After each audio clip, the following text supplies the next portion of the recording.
Big TV భక్తి సమాచారం WhatsApp ఛానల్లో జాయిన్ అవ్వండి. అన్ని విశేషాలు ఎప్పటికప్పుడు తెలుసుకోండి.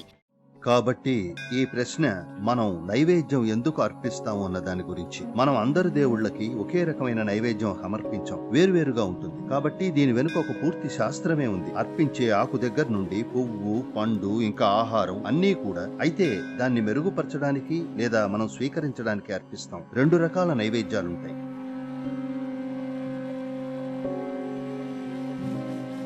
ఎందుకంటే మనం తినాలి కాబట్టి. దేవుళ్ళు తినరు, వారెలా తింటారు? లేదు, అది ఇందులో ఎన్నో కోణాలున్నాయి. వాటన్నింటిలోకి వెళితే అది మీకు అర్థం కావటం చాలా కష్టం. కానీ ఓ సరళమైన విషయం ఏమిటంటే, ఒక అంశం భక్తి. దీని వెనకాల శాస్త్రం ఉంది. But the essential thing is devotion. ఒకవేళ మీ ఇంట్లో ఓ అతిథి ఉంటే, ఎందుకంటే ఇక్కడ మనం చూడండి, మీరు ఇది అర్థం చేసుకోవాలి. భారతదేశం దేవుడే లేని దేశం. మీకు ఇది నచ్చలేదా? నేను దేవుడు లేని దేశం అన్నప్పుడు, దేవుడు అనేది మన సృష్టి అన్న విషయాన్ని అర్థం చేసుకున్న ఏకైక సంస్కృతి ఇది. మిగతా అన్ని చోట్ల దేవుడు వాళ్ళని చేశాడనుకుంటారు. ఇక్కడ మనం మాత్రమే దేవుళ్ళను తయారు చేశామని మనకు తెలుసు. ఈ దేశంలో దేవుణ్ణి తయారు చేసే ఓ పూర్తి శాస్త్రం ఉంది. మీకు కావలసిన దేవుణ్ణి మీరు తయారు చేసుకోవచ్చు.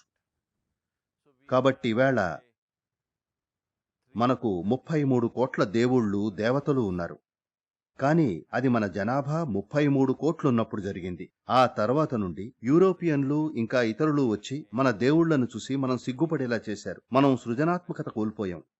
మన దేవుళ్ల సంఖ్యను తగ్గించాలని చూస్తున్నాం. కానీ ఏం చేసినా ప్రతి ఇంట్లో 2 డజన్ల దేవుళ్ళుంటారు. అంతకంటే తక్కువ ఉండరు. కనీసం 2 డజన్లు. అంతకంటే తక్కువ ఉంటే మనకి వెల్తిగా ఉంటుంది. Now, ఇక పైనుండే దేవుడనేది ప్రాథమికంగా పాశ్చాత్యపు ఐడియా. నేను పాశ్చాత్యం అన్నప్పుడు భారతదేశానికి పశ్చిమాన ఉన్నదంతా వస్తుంది, పాకిస్తాన్తో కూడా కలిపి. ఇదే అసలు విషయం. ఇక్కడ మనం ఎప్పుడూ దాన్ని ఆ విధంగా చూడలేదు. ఇక్కడ మనం మీకు కావలసినంత మంది దేవుళ్ళు ఉండొచ్చు అన్నాం. ఒకే ఇంట్లో వాళ్ళు 25 మంది దేవుళ్లను పూజిస్తారు. మీరు భారతదేశంలో ఇళ్లను చూశారా? 25 మంది దేవుళ్ళు. ఎందుకంటే మన ఇళ్ళు అంత పెద్దగానే ఉన్నాయి. లేదంటే 2500 దేవుళ్లను పెట్టేవాళ్ళం.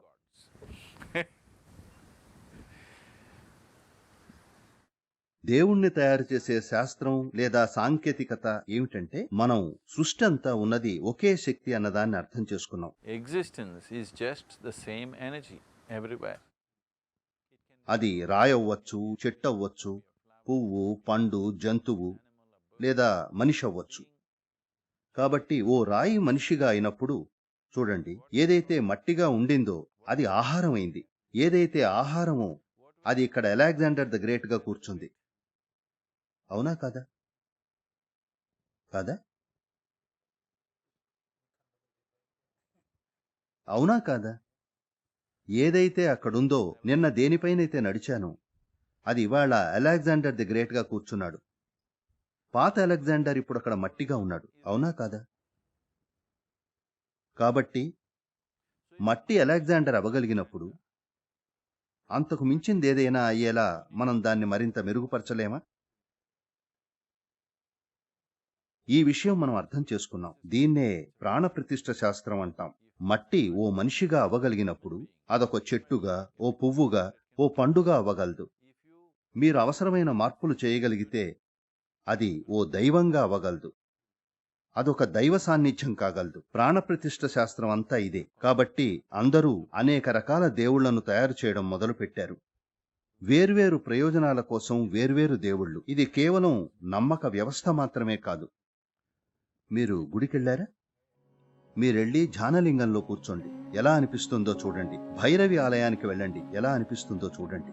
చాలా భిన్నంగా ఉంటుంది. వెళ్ళి ఆదియోగి ఆలయంలో కూర్చోండి, చాలా చాలా భిన్నంగా ఉంటుంది. ఎందుకంటే అవన్నీ భిన్నంగా ప్రాణప్రతిష్ఠ చేయబడ్డాయి. అవి అదే శక్తి యొక్క వేరువేరు రకాల అభివ్యక్తీకరణలు. ఇప్పుడు కూడా విషయం అదే. అదే శక్తి ఇక్కడొక రాయిలా, ఓ చెట్టులా, ఓ పువ్వులా, ఓ పండులా, ఓ పక్షిలా, ఓ జంతువులా, ఓ మనిషిలా అభివ్యక్తీకరణం అవుతోంది. దాన్నే సూక్ష్మమైన సంభావ్యతలోనికి తీసుకెళ్తే అది దైవం అవుతుంది. కాబట్టి ఇక్కడ మేము దేవుడు దిగి రావటానికి ఎదురు చూడలేదు. మన సొంత దేవుళ్లను సృష్టించుకున్నాం. ఇప్పటికి కూడా మనకు ఆ స్వేచ్ఛ ఉంది. మనకు ఇప్పుడున్న దేవుళ్ళెవ్వరూ నచ్చకపోతే మన సొంత దేవుళ్లను సృష్టించుకోవచ్చు. ఇష్టదేవత అని పిలుచుకుంటాం. మీరు మీ సొంత దేవుళ్లను సృష్టించుకోవచ్చు. మరెక్కడా కూడా ఈ స్వేచ్ఛ ఉండదు. ఇది ప్రజాస్వామ్యానికి పరాకాష్ట. మీ దేవుళ్లను కూడా మీరు సృష్టించుకోవచ్చు. ప్రజలకు ఇలాంటి స్వేచ్ఛ మరెక్కడుంది చెప్పండి? వాళ్ళు చెప్పిన దేవుణ్ణి మీరు నమ్మాలి, లేదంటే మీకు చావు మూడిందే. కాబట్టి ఈ ప్రశ్న మనం నైవేద్యం ఎందుకు అర్పిస్తాం? మనం అందరు దేవుళ్ళకి ఒకే రకమైన నైవేద్యం అర్పించం. అది వేరువేరుగా ఉంటుంది. ఆ శక్తికి ఏది అవసరమో మనం అదే అర్పిస్తాం. ఉదాహరణకి ధ్యానలింగానికి ఏ అర్పణ చెయ్యం. అతనికి ఏదీ అవసరం లేదు. 1000 ఏళ్ల వరకు ఎవరూ ఆలయంలోకి వెళ్ళకపోయినా 1000 ఏళ్ల తర్వాత మీరు వెళ్ళారనుకోండి, అతను అలాగే ఉంటాడు. అతను అక్కడే కూర్చుని ఉంటాడు. తనొక యోగి. తనకి ఏ శ్రద్ధ చూపాల్సిన అవసరం లేదు. కానీ భైరవెలా కాదు. ప్రతిరోజు ఆమెకు అర్పణ చెయ్యాలి. తన గురించి చూసుకోవాలి. మీరు తన గురించి చూసుకోకపోతే మొదట్లో తను ఆగ్రహిస్తుంది, ఆపై చెదిరిపోతుంది.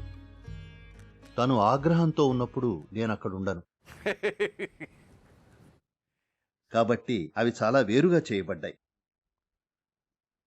ప్రతి మూర్తికి నిర్దిష్టమైన నైవేద్యాలున్నాయి. అవి ఆ విధమైన శక్తిని బలపరిచి మెరుగుపరుస్తాయి. కాబట్టి దీని వెనుక ఓ పూర్తి శాస్త్రమే ఉంది. అర్పించే ఆకు, పువ్వు, పండు, ఇంకా ఆహారం ప్రతిదీ కూడా ప్రతి మూర్తికి వేరువేరుగా ఉంటుంది. ఈ రోజుల్లో చాలా మంది తమకు తెలిసిందేదో అర్పిస్తున్నారు. కానీ మీరు సంప్రదాయంలోకి చూస్తే మీరు ఈ మూర్తికి ఇవి అర్పించాలి అని చెప్తారు. ఎందుకంటే ప్రతి పదార్థానికి తనదైన ప్రకంపన ఉంటుంది. మీరు ఓ వెదురు ఆకును చేతిలో పట్టుకుని ఎలా అనిపిస్తోందో చూడండి. వేరే ఆకును పట్టుకుని అదెలా అనిపిస్తోందో చూడండి. ప్రతి చెట్టు, ప్రతి ఆకు వేరువేరుగా అనిపిస్తాయి. మీలో సున్నితత్వం ఉండాలి. అది లేకపోతే ప్రతిదీ తెలుసా అన్నీ పక్కన పెట్టేయచ్చు. కాబట్టి ఓ నిర్దిష్ట మూర్తికి మీరేం అర్పించాలనేది అది ఆ శక్తిని మెరుగుపరిచి బలపరిచే విధంగా రూపొందించబడింది. అయితే దాన్ని మెరుగుపరచడానికి లేదా మనం స్వీకరించడానికి రెండు రకాల నైవేద్యాలుంటాయి. ఒకటి దేవుడికి అర్పిస్తాం, మరొకటి అక్కడ పెట్టి ఆపై భక్తులకు అందిస్తారు. కాబట్టి ఇవి 2 వేర్వేరు నైవేద్యాలు. ఒకటి మీకోసం, మరొకటి దానికోసం. ఒకటి ఆ శక్తిని మెరుగుపరచడానికి, అది మీ సహకారం. మరొకటి ఆ శక్తిని స్వీకరించడానికి, దాన్ని మీతో పాటు మీ ఇంటికి తీసుకెళ్లడానికి. కాబట్టి 2 కోణాలున్నాయి. ఇది చాలా విస్తృతమైన వ్యవస్థ. For more videos like this, subscribe Big TV channel.